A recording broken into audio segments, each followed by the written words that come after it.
Okay, well, thank you for inviting me. I'm not a scientist, but some of my best friends are.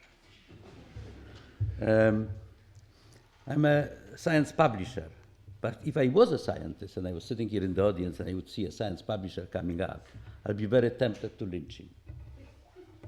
Yes, you should. The fact that nobody is trying to lynch me suggests to me that you actually don't realize the damage science publishing is doing to science.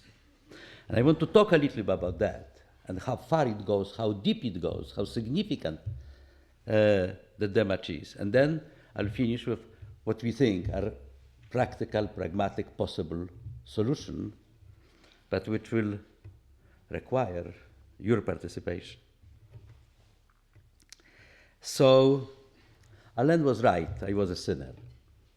And I, for a long time, published traditional journals, took the copyright, self-subscription, won't let people look at the papers unless they pay me something extra. And in my pretty ignorant way, because I didn't quite realize how much damage I do, I really slowed the development of science as much as I could.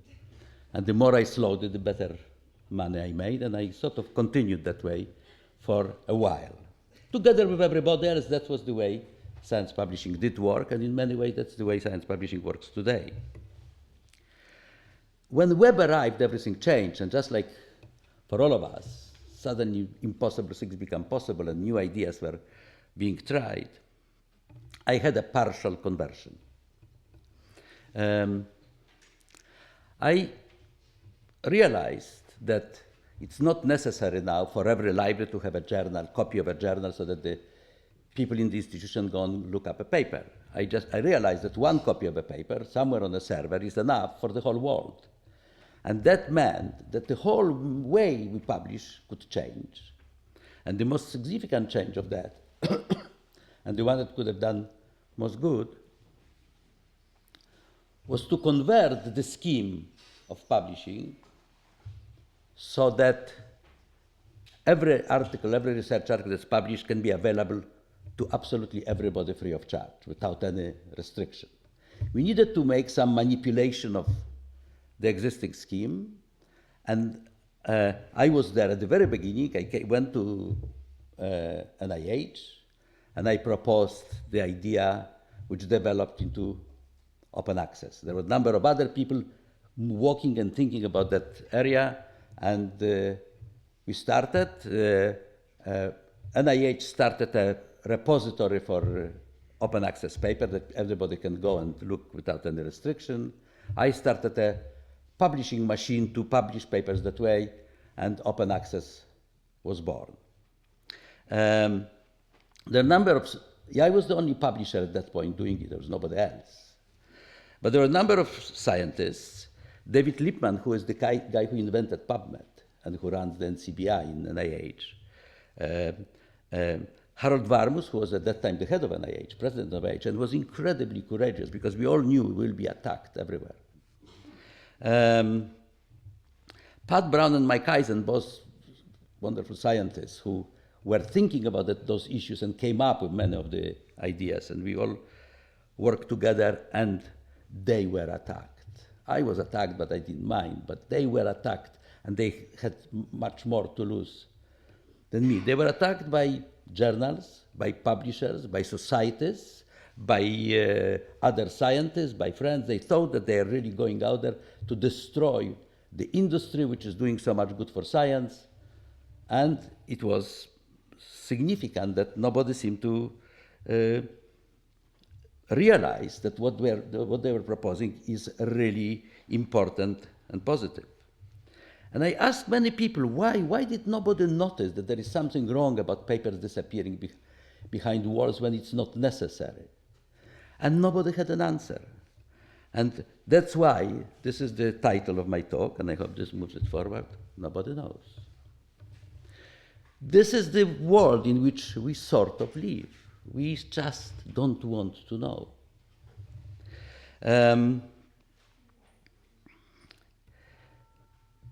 It took me a while to realize what a central role science publishing plays in science. And I don't think many of you just quite realize it in your sort of daily life. Because science is nothing without reporting and without reading. Simply cannot happen. Telling what you found and reading what others found is what science is essentially in the center of it. And you gave the whole task with all its controls and the exact complete decision on it to somebody else, to publishers, and abandon any right to control it. And you don't. Publishers control it, journals control it, and they don't control it for you. They control it for themselves.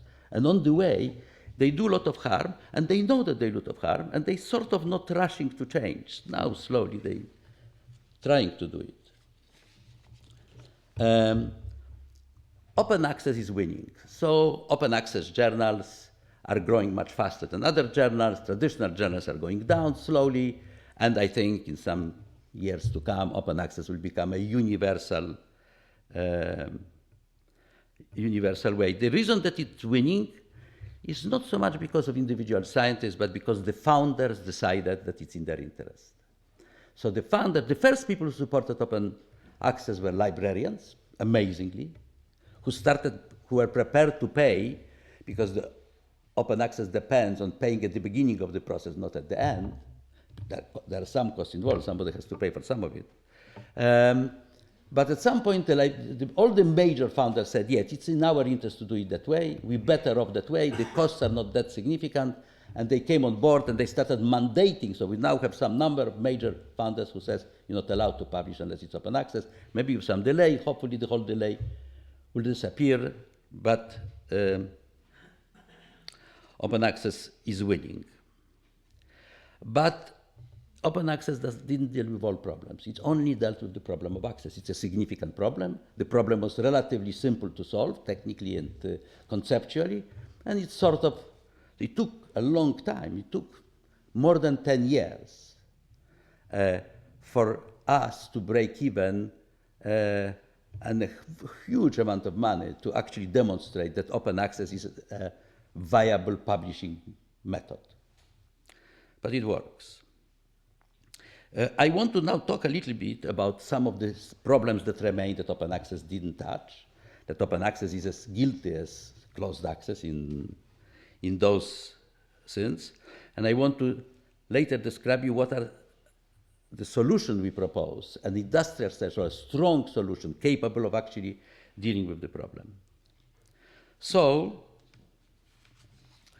I'll start with the first problem, delay.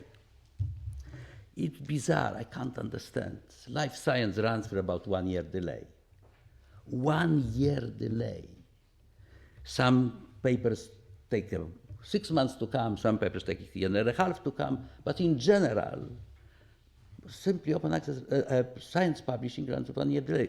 Biology and medicine runs with 1 year delay. For 1 year, you don't know what has been found out because publishers hold it back, including open access publishers. Can't understand why you don't revolt. I can't understand why you are. Well, too much calm. I think, well, there should be demonstration here. I think you should stand in front of publishing houses and says, no, not to delay. And not to editors, not to journals. I'll come to that in a moment. Because it's editors and journals that are the reason for the delay.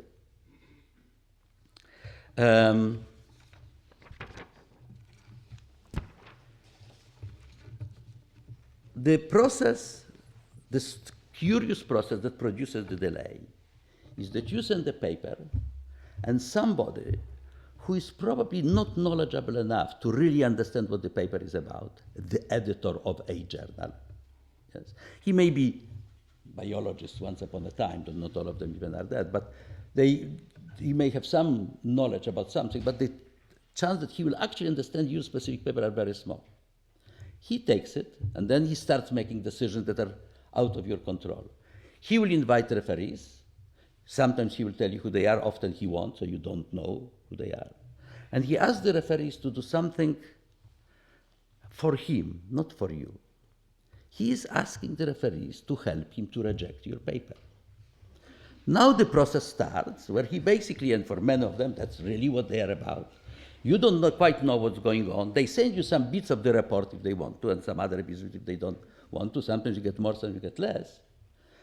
And the referees effectively work for the editor of a journal. And the reason that he does it, and he does it in that way, is because what's important for a journal is an impact factor. The journal fight is to say, how do I make my impact factor bigger? And the perception is that a bigger impact factor will bring me more money. Impact factor is another great poison of scientific life, and we'll come to that in a moment. We really need to think how to destroy it. We know that nobody reads journals. Once upon a time, people went to libraries and read journals. We don't read journals now. You know, maybe you sometimes open and read the front bit of Nature Science, but really, we read papers. It's very efficient now. You can go, you can search, you can find the things that are interesting to you, and you can, and if you have access to it, if you have a subscription, you can read it. And if you have open access, you can read it without a problem. PubMed has made an experiment, an interesting experiment. They were wondering if when somebody makes a search on PubMed and opens some of the abstracts but not others, is he more likely to open abstract of a higher ranking journal, a higher impact factor journal than lower impact factor journal? So they made a test and they found that there is zero relationship. There is simply no relationship. The chances of opening a Nature paper or Albanian journal paper are exactly the same.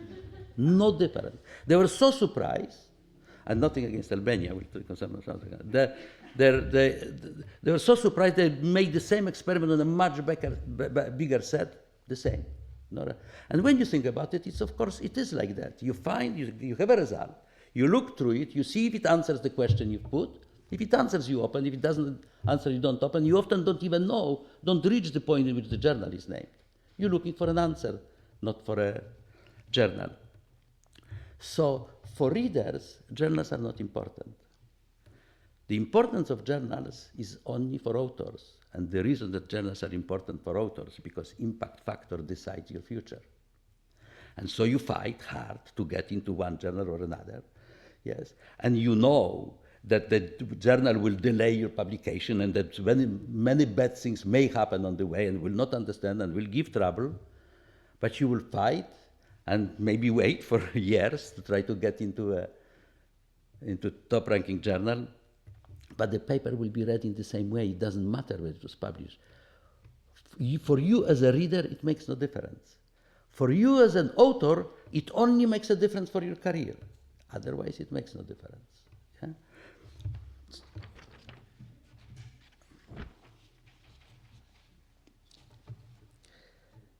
You've voluntarily gave up the control of the process to editors, and you did it because of the impact factor, and you permit a secretive process behind your back, to some extent, sometimes less, sometimes more, to do it. The next problem, which exists now, all those problems you all know. I know that I don't tell you anything new, except that you do nothing about it and participate and continue in it. But so the next process is that everybody, I don't know how many people tell me peer review is broken. Peer review is a disaster, peer review is a problem, there's too much of it, it's not thing we don't know, it's secret. Peer review is broken. Peer review is important and peer review is really useful. But peer review is for authors to make the papers better. That's the main reason. The conversation of a referee should be with the author, not with the editor. This is the main reason it's broken. And that's why various strange things can happen. You don't know whether maybe your competitor is now refereeing you and delaying you. You don't know what they say. You don't know exactly what is happening with delay. Something needs to be done. Let's add another placard.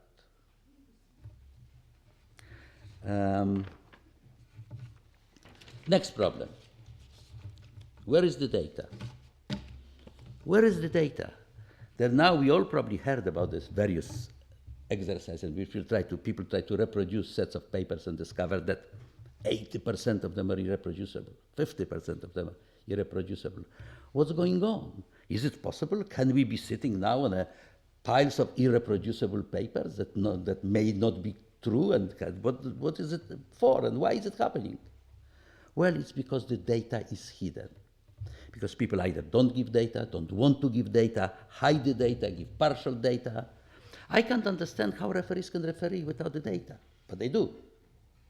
How you can read a paper and in a subject it's specifically for you and know what to do about it if you can't access the data. This problem, it's a really significant problem. It's growing in importance. There are whole groups of committees and declarations and articles, and big shots are writing about it, and big institutions say this must stop, but meanwhile, nothing happens. It's very hard to do. Data is a hard problem to solve, but needs to be solved. Let's finish with impact factor, and then I will come to all the problems, amazingly enough, are solvable. Impact factor was invented by a friend of mine, now retired, wonderful man called Eugene Garfield, who started current contents and then citation index and then came up with impact factor. He's a library scientist. This was invented for libraries to help them to decide which journals to take, how journals connect to each other. There's various other reasons. He never intended it to be the measure of the quality of individual paper or individual scientist. He obviously knows it's completely inappropriate. He hates impact factor. He regrets he's ever invented it. Yeah?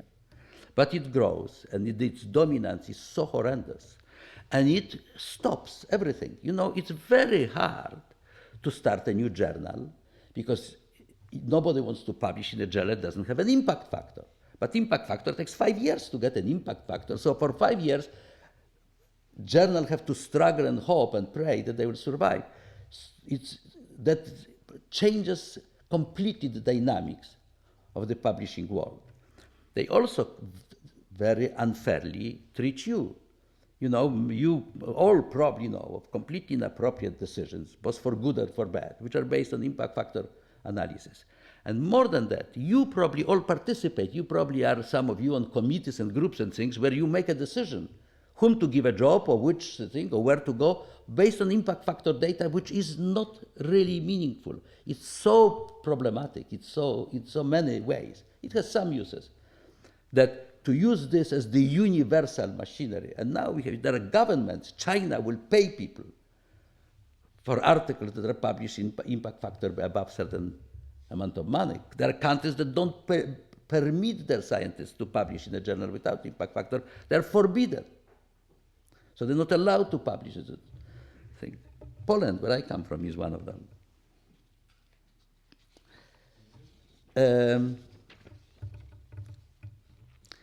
We have become slaves, or you have become slaves to the whole machinery, the impact factor and things. And somehow you got used to it and don't object. I'm sure you object in conversation. I'm sure from time to time you say that's no good, but you don't really do anything. And I find it continually. For example, you do not send your paper to a journal that doesn't have an impact factor. You just won't. You won't. And maybe some of the top people will, yes. Alain might, yes, but he will say, I can't ask my people who work with me. It's a disaster for their career. I can't do that. Yeah? And the only reason for it is the impact factor. What can we do? And what we do? So,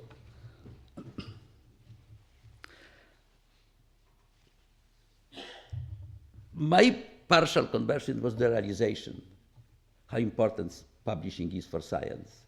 And my sense that science is really important.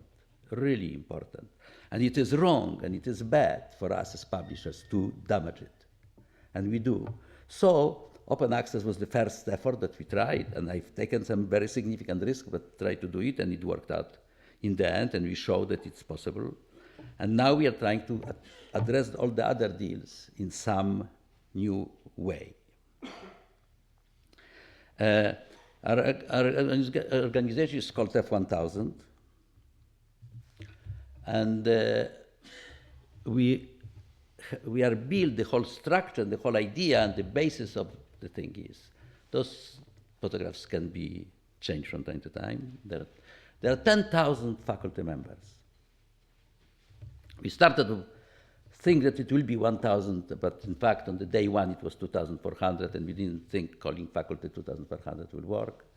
So we keep the name Faculty of 1,000, and now we just call it F1000. There are 10,000 scientists which are self-appointed. Nobody can join it because they want to. Some of you probably are faculty members, so you know basically how it works. You are invited. It's built from above in a very similar way that a faculty at a scientific institution will be built. And we have, for the last few years, every Nobel Prize winner in biology and medicine was already a faculty member. So this is a very high quality group of people, and everything we do is with their support, criticism, suggestions, ideas. We discuss, we think, we work very closely with them. We are about 100 of us. There are about 100 people working in trying to do what we are doing. So we are a small size science publisher. About a quarter of us are developers. It's impossible to do science publishing now. It's all very significant technology. And the technologists work very closely with inventing the publishing products that we try to produce. We have a history of innovation. We always try to do something new. Our normal plan is we want to demonstrate that some new, better method works well enough so that some commercial publisher, somebody will take it away from us and continue, and we can go and do some other new thing. And that's what happened with Biomed Central, the first open access publisher, and that's what one day might happen with what we do now with F1000.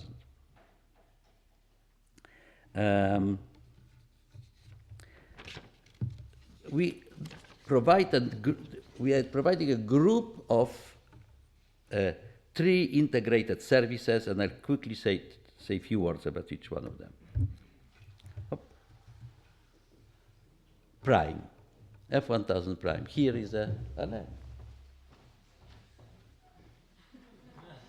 Smiling. So that shows that he thinks. What we do here is we ask the faculty members to say, when you come across an interesting paper, rate it. There are 3 levels of rating, 1 star, 2 star, 3 star, and tell us why it's interesting. We have 160,000 papers have been rated in that way. It's between 1% and 2% of PubMed, of total PubMed literature. This is a qualitative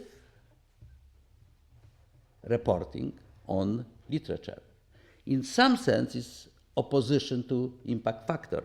It's a direct reporting specific to each paper decided by an individual who is named and explained why. All qualitative ratings, all schemes of that type have many problems, but all of them are to some extent necessary. We need a number of different ones. People can use them in different ways. Many people use the F1000 Prime service to basically be informed of the most interesting papers near to their subject in some systematic way, and it is an effective way to do that.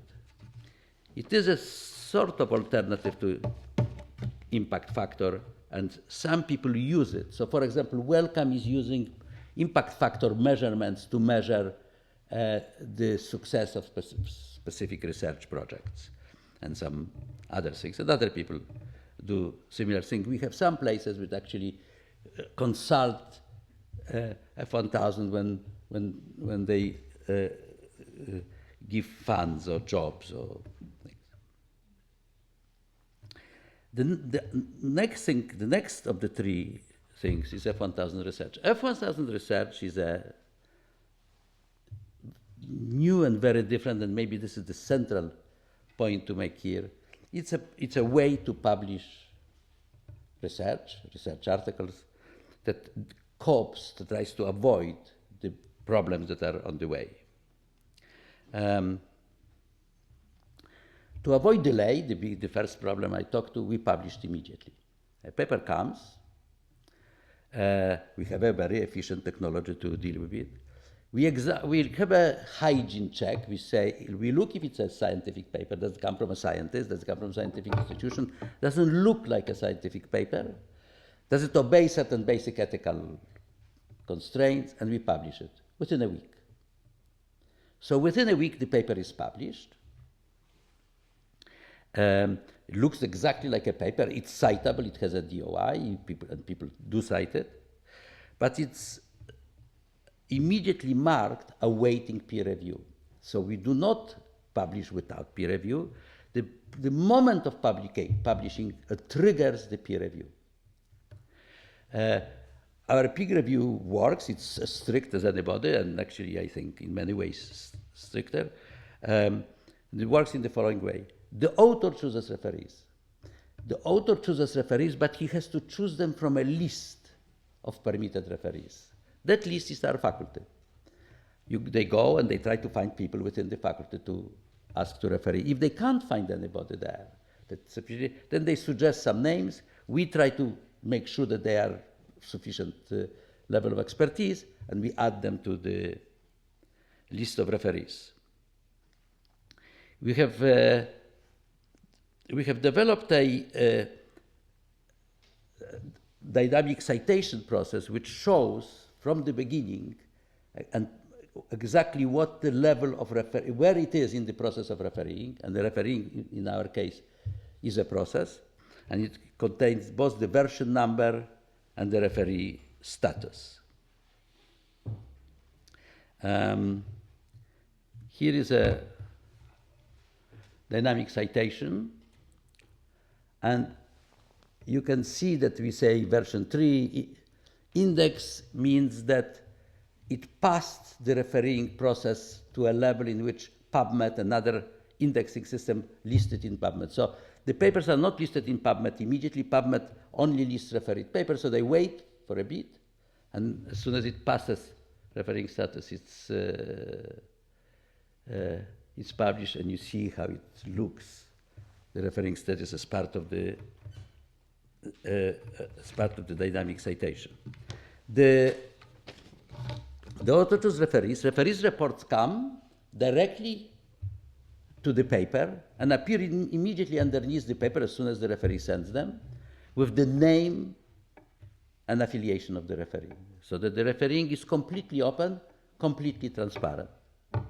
The authors normally immediately respond to the referee's comments openly. Everybody can read them, maybe correct some misunderstanding, maybe explain what they've done, and quite soon afterwards a new version appears of the paper where contains a short explanation of what's new in the version, and the referees see the new version, respond to that, and this process continues until the authors decide they had enough, and it's done, and then the paper stays in that status, but it's never final, it's never unchangeable.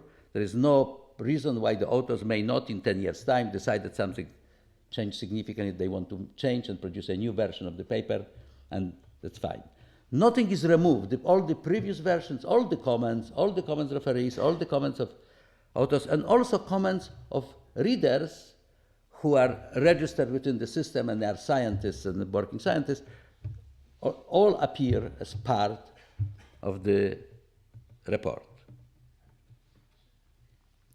The referee's comments get their own DOI and are citable in their own right. Something new has happened here, and it's actually really interesting. Referees' comments, now that they know that they are visible, are very interesting. They often quite significant, they're quite long, they have citations, they are short little reviews, they are cited. And we now have situations in which sometimes papers are found through the citation of the refereeing comment. So referees now, their participation in the process, their contribution to the subject is there and is visible, it's auditable.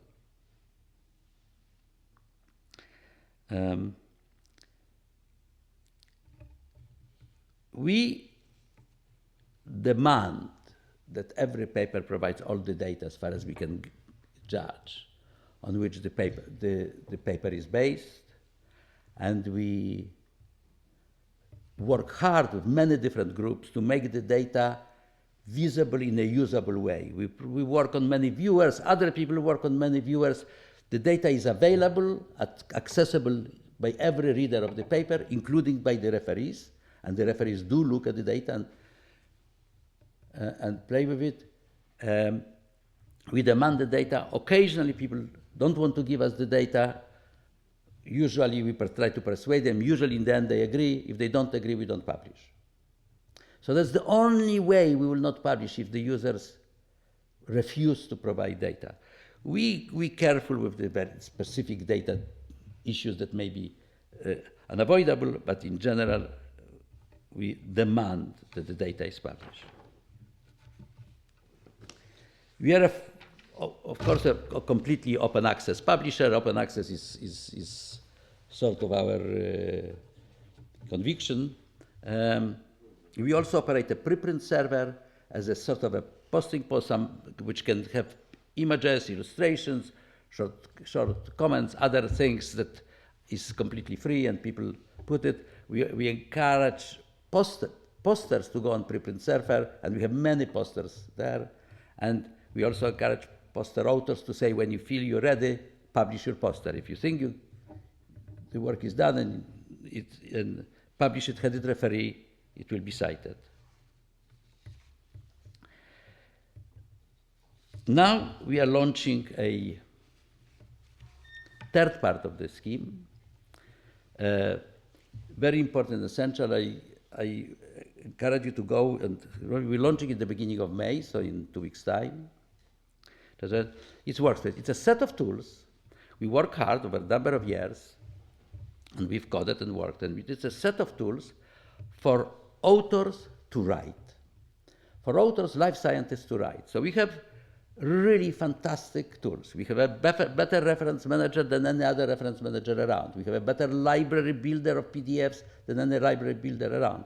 You have an authoring tool that is really wonderful. It's based on Word, and we are adding other based on LaTeX and other authoring tools that make it very easy to write.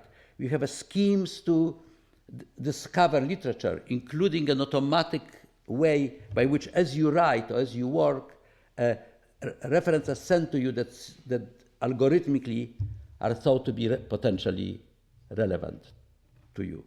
We will have soon a tool that when the paper is finished, a more heavy-duty tool, it will read the paper, will think carefully, and will say, I think these are the 3 important references you didn't mention, consider them. A reference optimizer. We call it. We have a collaboration tool. You can invite authors. You can open and restrict accesses in various ways. You can discuss. You can change. You have a very detailed record of the paper as it's written. All the different versions of the paper are all recorded, and things, all the comments of everybody are there to be viewed by the group of co-authors when necessary. And then we have a easy way to send it to publishers. So you can send it to any journal that you want. We don't stop that, and we have all the formats, and we're working on some ways to make it easy to send a paper to the journal. But we also have a one-click publishing to F1000 Research, our new journal. If you're ready to do that, you choose referees, and the paper is published within a few days.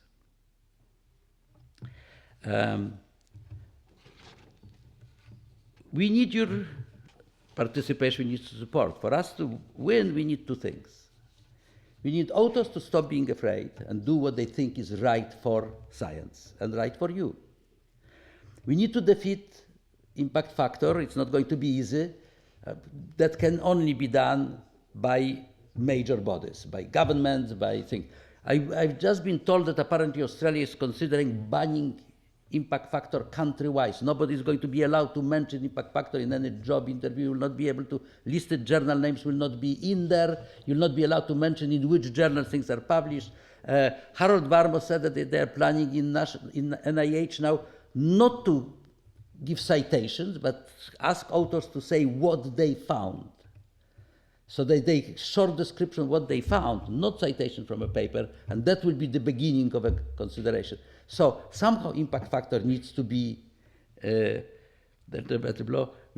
we need the participation of those bodies, and we need the participation of you.